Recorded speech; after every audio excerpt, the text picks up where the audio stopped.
رمضان المبارک میں جہاں بہت سے مسائل لوگوں کے ذہنوں میں گردش کرتے ہیں، ان میں سے ایک مسئلہ یہ بھی اکثر پیش آتا ہے لوگوں کو. لوگ سمجھتے ہیں کہ نماز تراویح اور روزے کا آپس میں بہت ہی گہرا تعلق ہے کہ اگر نماز تراویح کوئی بندہ نہیں پڑھے گا تو اس کا روزہ ہی نہیں ہوگا. عام طور پہ لوگوں میں یہ مشہور ہے کہ جو نماز تراویح نہیں پڑھتا اس کا روزہ ہی نہیں ہے. یعنی لوگ کہہ دیتے ہیں کہ نماز تراویح نہیں پڑھی تو روزہ کدھر سے آ گیا تیرا. تو یہ ایک بہت بڑی غلط فہمی ہے جس کا ازالہ ضروری ہے. یاد رکھیں، روزہ جو ہے وہ رمضان المبارک کے دن کی عبادت ہے، اور نماز تراویح جو ہے وہ رمضان المبارک کی رات کی عبادت ہے. حضور علیہ الصلوۃ والسلام کے الگ فرامین مقدسہ ہیں. من صام رمضان ایمانا واحتسابا غفر له ما تقدم من ذنبه، کہ جس نے رمضان کے روزے رکھے یہ دن کی عبادت ہے.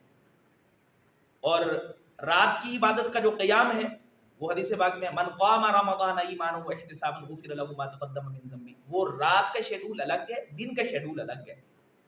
رات کا اگر آپ عبادت نہیں کریں گے، قیام اللیل نہیں پڑھیں گے، نماز تراویح نہیں ادا کریں گے تو اس کا روزے کے ساتھ کوئی تعلق نہیں. اور یاد رکھیں، نماز تراویح پڑھنے میں علماء کا اختلاف ہے. کچھ سنت مؤکدہ کہتے ہیں، کچھ سنت کہتے ہیں، لیکن روزے میں کسی کا کوئی اختلاف نہیں ہے. روزہ فرض عبادت ہے. اس لیے اگر آپ نماز تراویح نہیں بھی پڑھ رہے پھر بھی روزہ آپ کے اوپر فرض ہے. نماز تراویح اگر آپ چھوڑ دیں گے تو اس میں بھی اختلاف ہے لوگوں کا، علماء کرام کا، کہ گناہ ملے گا یا نہیں ملے گا. لیکن اگر روزہ چھوڑ دیں گے تو ضرور گناہ ملے گا.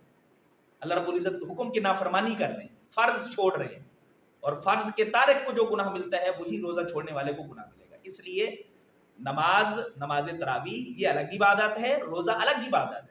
اگر کوئی بندہ نماز تراویح نہیں بھی پڑھتا تب بھی روزہ اس کے اوپر فرض ہے، وہ روزہ رکھے گا. پہلی بات تو یہ ہے کہ نماز تراویح بھی پڑھنی چاہیے. اگر کوئی بندہ کسی وجہ سے نماز تراویح نہیں پڑھ پاتا یا مکمل نہیں پڑھ پاتا، کچھ پڑھ کے چلا جاتا ہے، تو پھر روزہ وہ اس بنیاد پہ نہ چھوڑے کہ میں نے نماز تراویح چونکہ نہیں پڑھی اس لیے میرا روزہ تو ہونا نہیں، تو روزہ رکھنے کی کیا ضرورت ہے. یہ غلط فہمی ہے، اس کو دور کریں. روزے اور نماز کا آپس میں ایسا کوئی کنیکشن نہیں ہے کہ جس کے ایک کرنے سے دوسرے کا کرنا لازم آ جائے گا، ایک کے نہ کرنے سے دوسرے کا نہ کرنا بھی لازم آئے گا. ایسا کوئی کنیکشن نہیں ہے. روزہ الگ عبادت اور نماز تراویح الگ عبادت.